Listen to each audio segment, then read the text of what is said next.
नेपाल एक बार फिर जेनजी के उग्र आंदोलन की आग में जल रहा है। नए प्रधानमंत्री के पद संभालने के कुछ ही महीनों बाद देश में फिर से बवाल भड़क गया है। राजधानी समेत कई इलाकों में युवा सड़कों पर उतर आए हैं और देखते ही देखते हालात हिंसक हो गए हैं।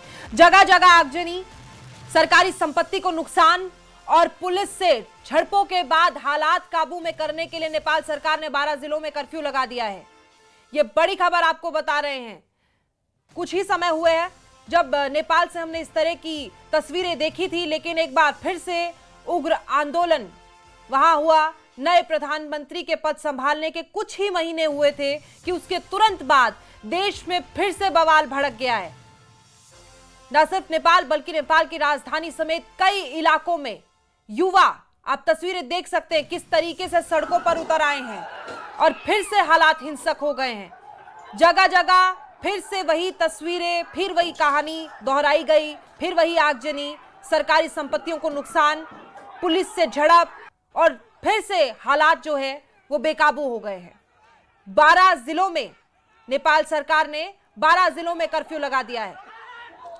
तस्वीरें आप देख सकते हैं।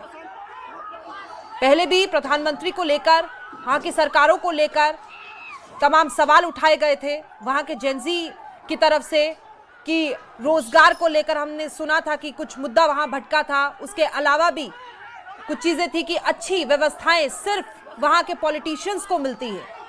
उसके बाद अभी नए प्रधानमंत्री बने ही थे कि कुछ ही महीने हुए थे, उसके तुरंत बाद एक बार फिर से युवा सड़कों पर उतर आए।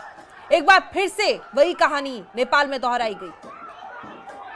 लेकिन ऐसे में सवाल उठते हैं कि भारत का पड़ोसी देश अगर बार बार इस तरीके से हालात बेकाबू होंगे तो एक देश की अर्थव्यवस्था पर इसका क्या असर पड़ता है। ना सिर्फ इतना, उन युवाओं के भविष्य पर इसका क्या असर पड़ता है।